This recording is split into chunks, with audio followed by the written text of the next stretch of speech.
प्रधानमंत्री नरेंद्र मोदी महान अहोम सेनापति लचित बरफुकन की 400वीं जयंती के अवसर पर आयोजित समारोह में हुए शामिल। कहा, भारत का सिर्फ गुलामी का नहीं बल्कि विजय का है इतिहास। आजादी के बाद पढ़ाया गया गुलामी का साजिशन रचा गया इतिहास।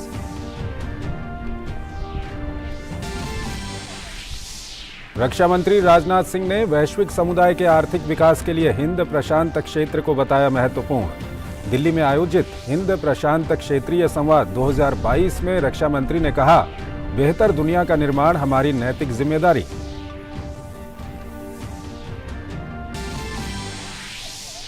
गुजरात में विधानसभा चुनाव के लिए धुआंधार प्रचार जारी। भाजपा के वरिष्ठ नेता अमित शाह ने कई जनसभाओं को किया संबोधित।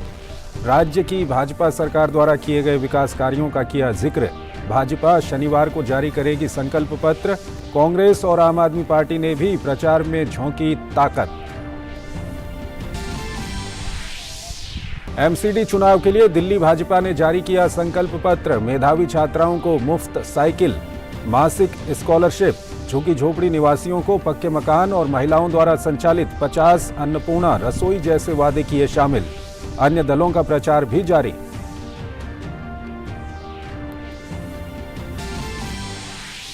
गोवा में चल रहे भारतीय अंतर्राष्ट्रीय फिल्म महोत्सव में मणिपुरी सिनेमा की स्वर्ण जयंती का जश्न। फीचर और नॉन फीचर फिल्मों की हुई स्क्रीनिंग। मेले में आयुष मंत्रालय के मंडप का हुआ शुभारंभ।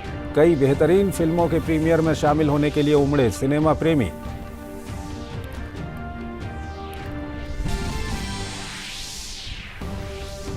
तीन वनडे मैचों की सीरीज के पहले मुकाबले में न्यूजीलैंड ने भारत को 7 विकेट से हराया। जीत के लिए मिले 307 रन के लक्ष्य को 47 ओवर 1 गेंद में 3 विकेट खोकर किया हासिल। टॉम लैथम और कप्तान केन विलियमसन ने खेली जिताऊ पारी। फीफा विश्व कप में ईरान ने हासिल की प्रतियोगिता की पहली जीत। रोमांचक मुकाबले में वेल्स को 2-0 से दी शिकस्त। वहीं दूसरे मुकाबले में सेनेगल ने मेजबान कतर को 3-1 से दी शिकस्त।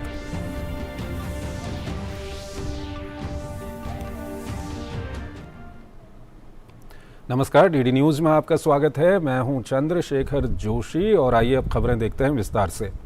सरकार की कोशिश इतिहास के पन्नों में गुम उन नायकों की कहानियां सामने लाने की है जिनके बारे में देश को ज्यादा जानकारी नहीं है। इस कड़ी में अहोम साम्राज्य के महान योद्धा लचित बरफुकन मुगलों को शिकस्त देने वाले पूर्वोत्तर के महान योद्धा थे। प्रधानमंत्री नरेंद्र मोदी ने लचित बरफुकन की 400वीं जयंती के मौके पर कहा कि भारत का इतिहास सिर्फ गुलामी का इतिहास नहीं है। भारत का इतिहास योद्धाओं का इतिहास है, विजय का इतिहास है। लासीतोरा को था मुगल विजयी वीर, इतिहास है लिखा।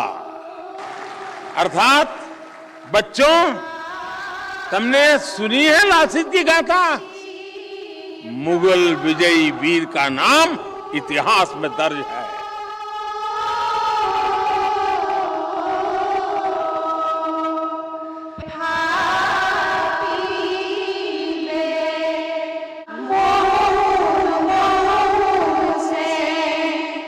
अहोम साम्राज्य के महान योद्धा थे लचित बरफुकन, जिन्होंने साल 1671 में मुगल सेना के खिलाफ सराय घाट की निर्णायक लड़ाई लड़ी। भारत के उसी महान सपूत की 400वीं जयंती वर्ष के अवसर पर प्रधानमंत्री ने एक प्रदर्शनी का अवलोकन किया। प्रधानमंत्री ने कहा कि दुनिया ने न जाने कितने ही मानव सभ्यताओं को बनते और बिगड़ते देखा है, लेकिन भारत की सभ्यता में अमरत्व है और इसके महान सपूत अमर हैं। इतिहास में भारतीय वीर और बलिदान को उचित स्थान नहीं दिए जाने को प्रधानमंत्री ने दुर्भाग्य करार दिया और कहा कि गुलामी के कालखंड में रचा गया इतिहास ही दशकों तक पढ़ाया गया और बताया गया। भारत का इतिहास सिर्फ गुलामी का इतिहास नहीं है। भारत का इतिहास योद्धाओं का इतिहास है, विजय का इतिहास है। भारत का इतिहास अत्याचारियों के विरुद्ध अभूतपूर्व शौर्य और पराक्रम दिखाने का इतिहास है। भारत का इतिहास जय का है, भारत का इतिहास जंग का है, भारत का इतिहास त्याग का है, तप का है। भारत का इतिहास वीरता का है, बलिदान का है, महान परंपरा का है। लेकिन दुर्भाग्य से हमें आजादी के बाद भी वही इतिहास पढ़ाया जाता रहा जो गुलामी के कालखंड में साजिशन रचा गया था। 24 नवंबर साल 1622 को लचित बरफुकन का जन्म अहोम साम्राज्य के 10वें राजा प्रताप सिन्हा के प्रधान सेनापति मोमाई तामोली बोर बरुआ के घर हुआ था। साल 1667 में राजा चक्रध्वज सिंह ने लचित बरफुकन को अपना प्रधान सेनापति बनाया था। इसके बाद बरफुकन ने औरंगजेब की मुगल सेना के खिलाफ लोगों को संगठित किया, उनमें आत्मगौरव का भाव भरा और 1671 में सरायघाट की जंग में मुगल सेना को करारी शिकस्त दी। अगर कोई तलवार के जोर से हमें झुकाना चाहता है, हमारी शाश्वत पहचान को बदलना चाहता है, तो हमें उसका जवाब देना भी आता है।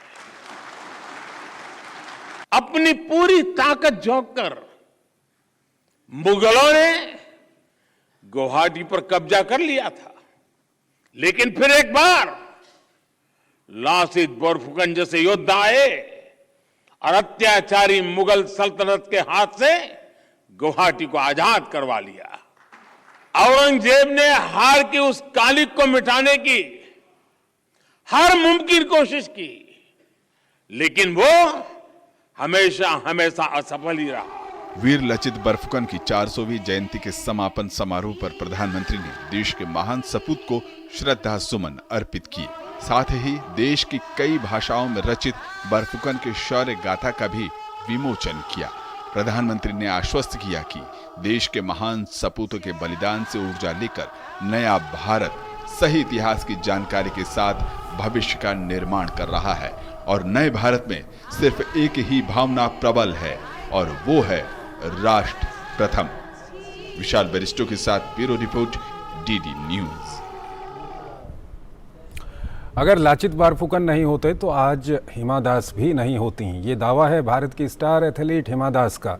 दिल्ली के विज्ञान भवन में आयोजित लाचित बरफुकन की 400वीं जयंती समारोह में प्रधानमंत्री ने शिरकत की।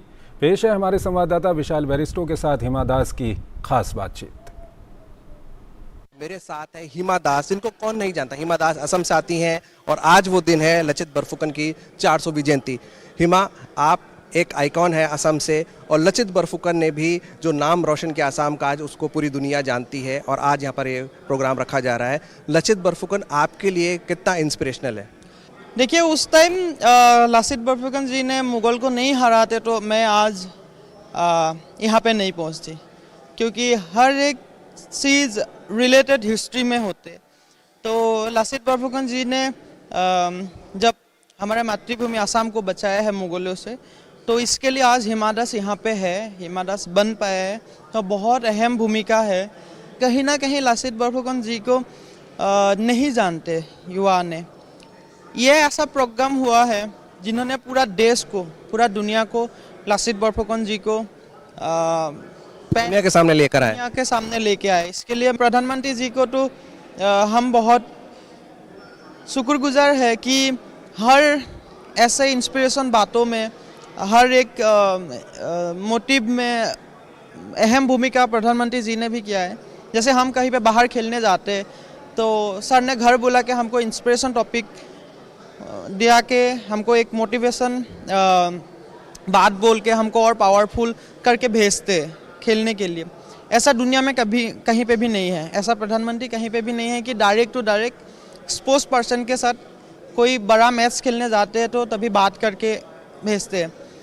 और ऐसा एक महान प्रोग्राम में, लासित बरफुकन जी का प्रोग्राम में प्रधानमंत्री जी खुद आ रहे हैं, तो दुनिया में तो लासित बरफुकन जी पहले इतना नहीं था, लेकिन आज प्रधानमंत्री के जरिए पूरा हमारे असम का जो प्रोग्राम क्या है, इसके जरिए आज नया पहचान मिला है असम को, नई पहचान मिली है। और मेरे पीछे ये है बैटल ऑफ सरायघाट, जिसने न सिर्फ पूर्वोत्तर का बल्कि दुनिया का इतिहास बदल दिया और भारत आज इस बात पर गर्व करता है कि पूर्वोत्तर उसका हिस्सा है। कैमरामैन भीम के साथ मैं विशाल बैरिस्टो, डीडी न्यूज़, दिल्ली।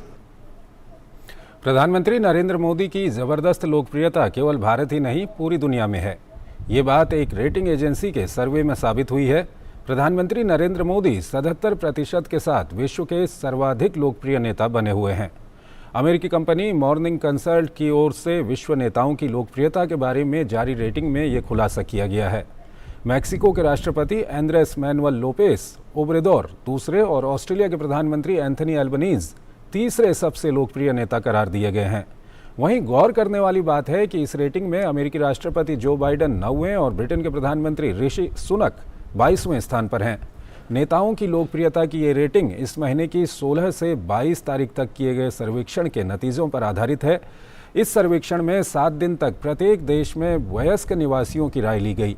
इससे पहले भी प्रधानमंत्री मोदी विश्व नेताओं की रैंकिंग में सबसे ऊपर थे। राष्ट्रपति द्रौपदी मुर्मू ने लद्दाख की सिंधु घाटी के हनु आर्यन गांव की बौद्ध महिलाओं के एक समूह से मुलाकात की। द्रौपदी मुर्मू ने बौद्ध महिलाओं से मिलकर आर्यन संस्कृति पर बात की और कारगिल युद्ध में लेह लद्दाख के जवानों के बलिदान को याद किया।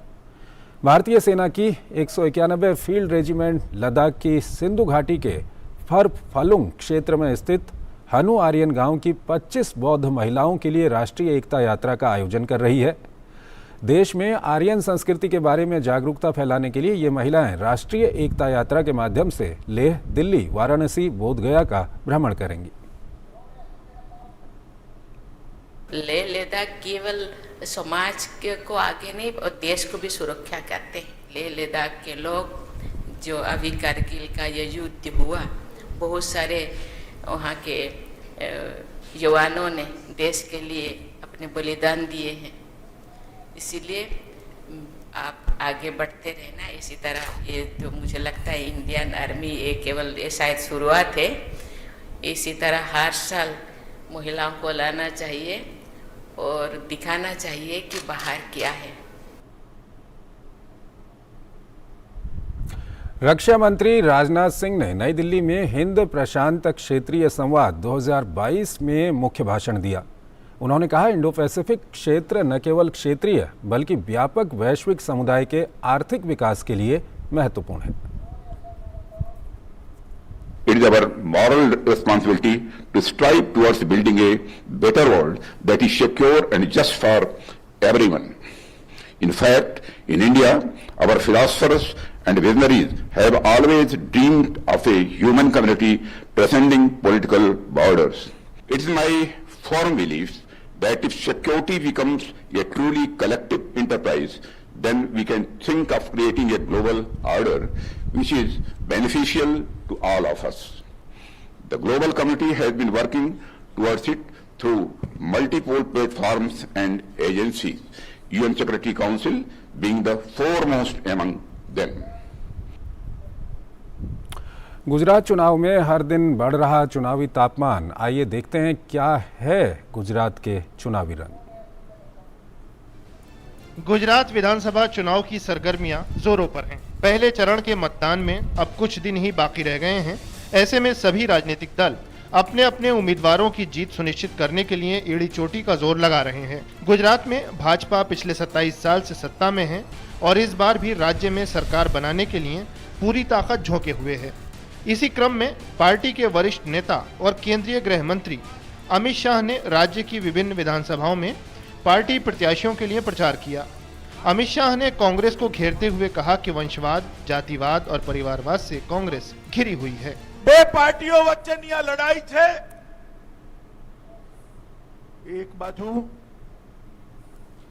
वंशवाद, परिवारवाद, जातिवाद एनाथी घेराયેલી कांग्रेस અને બીજી બાજુ રાષ્ટ્રભક્તિ, વિકાસ અને ગરીબ કલ્યાણના રસ્તે નીકળેલી ભારતીય જનતા પાર્ટી, એ બેની વચ્ચે તમારે પસંદગી કરવાની છે મિત્રો। એ બેની વચ્ચે પસંદગી। उधर मतदाताओं तक पहुंचने के लिए भारतीय जनता पार्टी ने शुक्रवार को सूरत के पश्चिम विधानसभा क्षेत्र में बाइक रैली का आयोजन किया। इसकी खास बात यह थी कि रैली का हिस्सा बनने वाली ज्यादातर महिलाएं थीं, जो कि पहली बार मतदान करने जा रही हैं। वहीं गुजरात के मुख्यमंत्री भूपेंद्र पटेल ने भी धुआंधार प्रचार किया। उन्होंने एक चुनावी रैली को संबोधित करते हुए विकास कार्यों का जिक्र किया और कहा कि प्रदेश में पानी, बिजली, सड़क और सुरक्षा व्यवस्था को भाजपा सरकार ने बेहतर किया है। गाम सुधी पानी पहुंच्યું છે, લાઇટ પહોંચી છે, ગામના પાકા રસ્તા પહોંચ્યા। માન્ય નરેન્દ્રભાઈએ, માન્ય અમિતભાઈએ એટલું મજબૂત સુરક્ષા કવચ આપણને આપ્યું છે કે છેલ્લા કેટલાય ટાઈમથી આજે 25 વર્ષનો જુવાન હોય તો એને કર્ફ્યુ શું છે ખબર ના હોય એવું સુરક્ષા કવચ આપણને મળ્યું છે।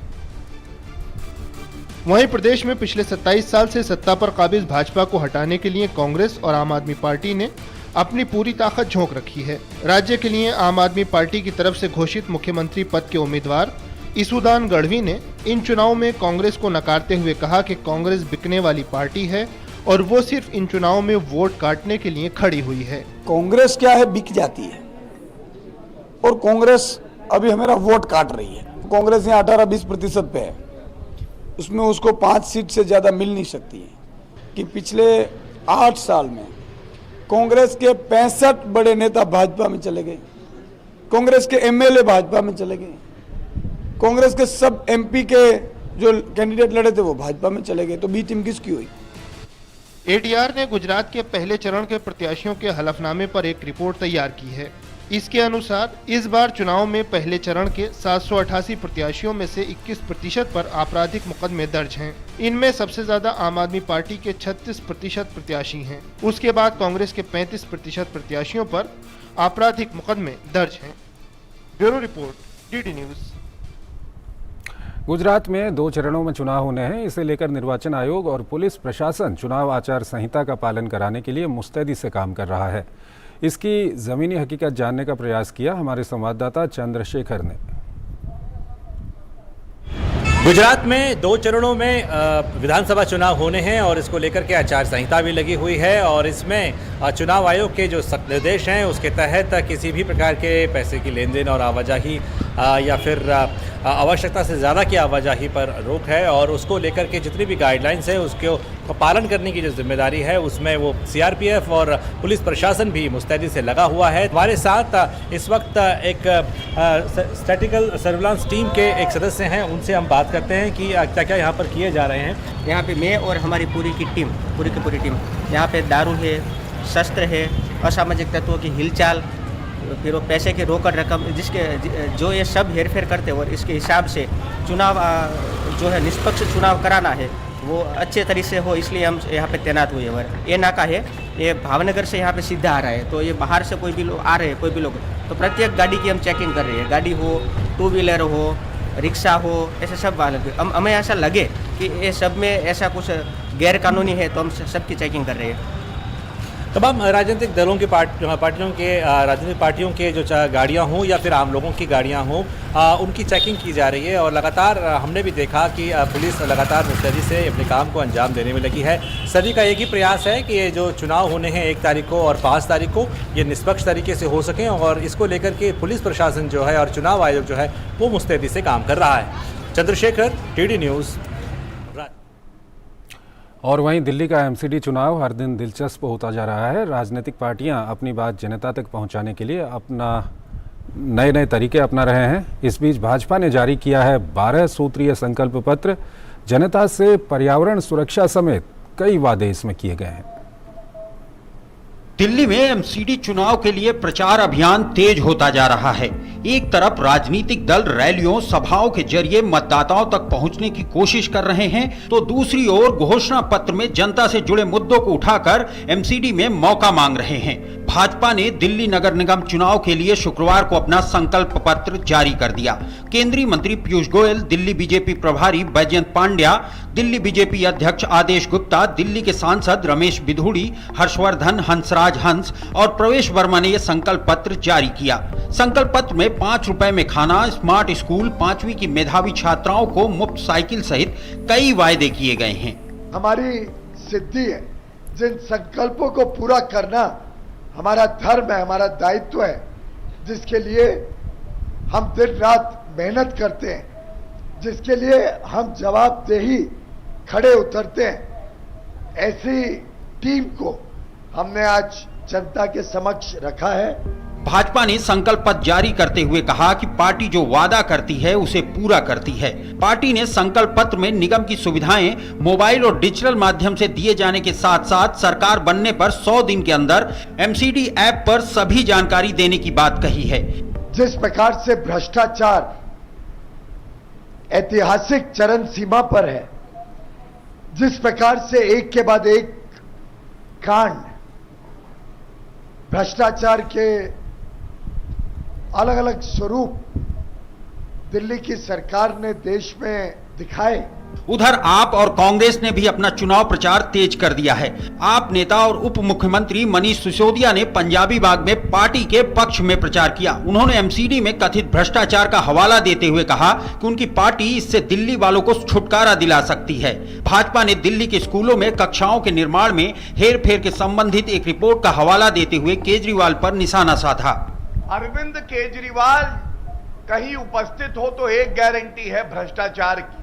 भ्रष्टाचार इस सीमा तक करते हैं, जो स्कूल कहते थे हम बनाएंगे, वो स्कूल तो नहीं बनाए। कमाई में कोई कमी ना आए, ये देखने के लिए कहते हैं कि क्लासरूम हम बच्चों के लिए बढ़ाएंगे। इस बीच कांग्रेस का चुनाव प्रचार भी तेज हो गया है। अपने संदेश को मतदाताओं तक पहुंचाने के लिए पार्टी ने विशेष ऑटो अभियान शुरू किया है। दिल्ली कांग्रेस अध्यक्ष ने शुक्रवार को पार्टी का झंडा दिखाकर ऑटो रिक्शा का एक काफिला रवाना किया। Bureau report, DD news. केंद्रीय मंत्री और भाजपा नेता अनुराग सिंह ठाकुर ने दिल्ली के दिलशाद कॉलोनी और ललिता पार्क में भाजपा प्रत्याशियों के लिए प्रचार किया। प्रचार अभियान के दौरान उन्होंने दिल्ली के विकास के लिए लोगों को भाजपा को वोट देने की अपील लोगों से की। उन्होंने साथ ही केजरीवाल सरकार को घेरते हुए कहा कि आम आदमी पार्टी को दिल्ली के विकास की नहीं बल्कि गलत तरीके से उगाही की लत लगी हुई है। फिर भारतीय जनता पार्टी को अवसर मिले दिल्ली के नगर निगम के चुनावों में, ताकि हम दिल्ली का चौमुखी विकास कर सकें। जिस तरह की बदले की भावना के साथ आम आदमी पार्टी की सरकार ने दिल्ली में काम किया, वो तो जाति देखते हैं, धर्म देखते हैं, फिर जाकर काम करने की बात करते हैं। बगैर पैसा लिए किसी का काम होता नहीं। जिन्होंने कम से कम अरविंद केजरीवाल जी की तरह ये नहीं देखा कि कौन किस जाति धर्म संप्रदाय से है, सबका साथ, सबका विकास, सबका विश्वास, इसी मूल मंत्र के साथ काम किया तो हिमांशी पांडे जी ने किया है। मेरे भाई और बहनों, 53वें अंतर्राष्ट्रीय फिल्म महोत्सव में क्षेत्रीय सिनेमा को बढ़ावा देते हुए शुक्रवार को मणिपुरी फिल्मों को प्रदर्शित किया गया, जिसे दर्शकों की भरपूर सराहना मिली। वहीं आयुष मंत्रालय के स्वास्थ्य शिविर ने भी लोगों का ध्यान खींचा। गोवा में चल रहे 53वें अंतर्राष्ट्रीय फिल्म महोत्सव में देश के सिने प्रेमियों को जहां देश और दुनिया का बेहतरीन सिनेमा देखने को मिल रहा है, तो वहीं सिनेमा से जुड़ी कई सुंदर पहल भी सामने आ रही हैं। शुक्रवार को क्षेत्रीय सिनेमा को बढ़ावा देते हुए मणिपुर सिनेमा के स्वर्ण जयंती के अवसर पर मणिपुर की 5 फिल्मों और 5 नॉन फीचर फिल्मों की स्क्रीनिंग हुई। इसके साथ ही इंडियन पैनोरमा में मलयालम फिल्म अरियाप्पू का प्रदर्शन हुआ। इस अवसर पर मणिपुर राज्य सोसाइटी के सचिव श्री सुनाजो बचस्पति मयूम ने खास बातचीत में कहा कि क्षेत्रीय सिनेमा को बढ़ावा मिलने से भारतीय सिनेमा ज्यादा ताकतवर होगा। Very thankful. 10 films, Manipuri films are there as a special package.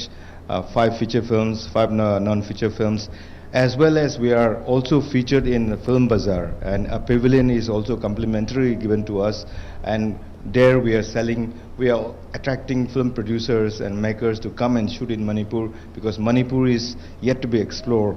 Goa अंतर्राष्ट्रीय फिल्म महोत्सव में इस साल आयुष मंत्रालय आधिकारिक वेलनेस पार्टनर है और आयुष मंत्रालय की ओर से एक पवेलियन की शुरुआत भी की गई है, जहां इस महोत्सव के दौरान पहुंचे लोगों को मुफ्त चिकित्सकीय सुविधाएं दी जा रही हैं। यहाँ होम्योपैथी, प्राकृतिक चिकित्सा, आयुर्वेद और योग सहित आयुष विभाग के कई स्टॉल्स लगे हैं।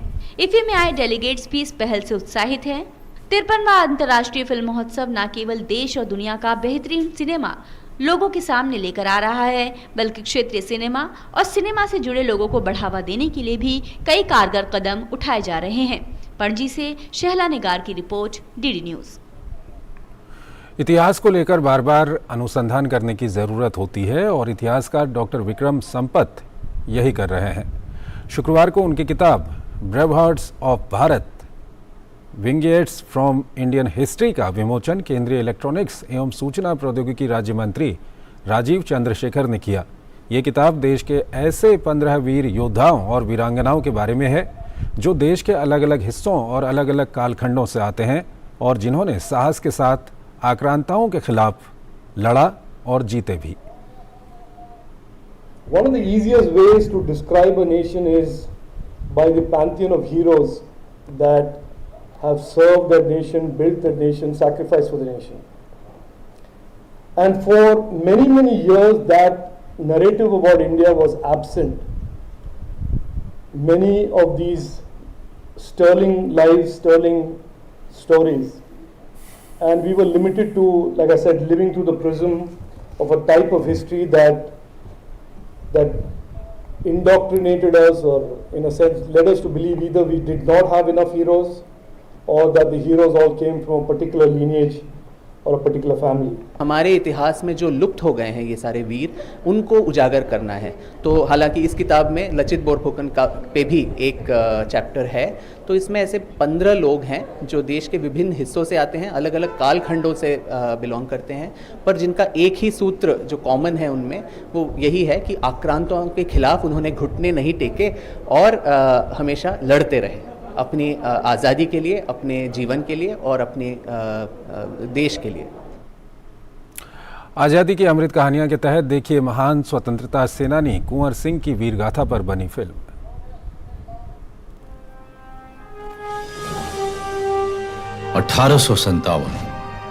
जब आजाद हिंदुस्तान के सपने ने जन्म लिया, आइए जाने उन वीरों के बारे में जिन्होंने स्वतंत्रता की नींव रखकर इतिहास रच दिया।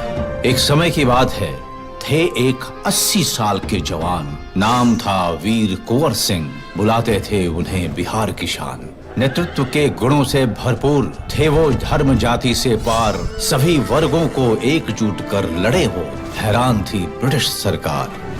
जगदीशपुर के थे जमींदार, पर कहलाते थे शाहबाद का शेर।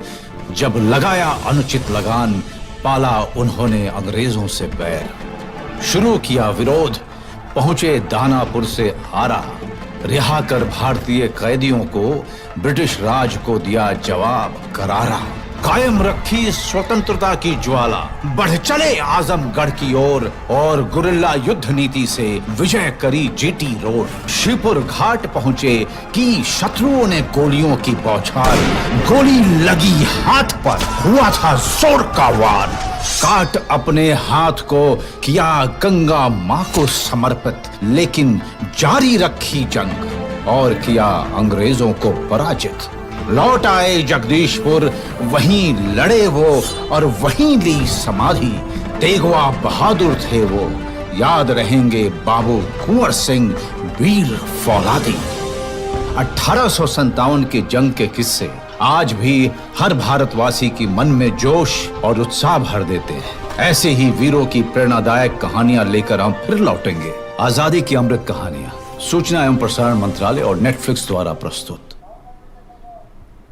तो इस बुलेटिन में फिलहाल इतना ही। आप बने रहिए डीडी न्यूज़ के साथ। नमस्कार।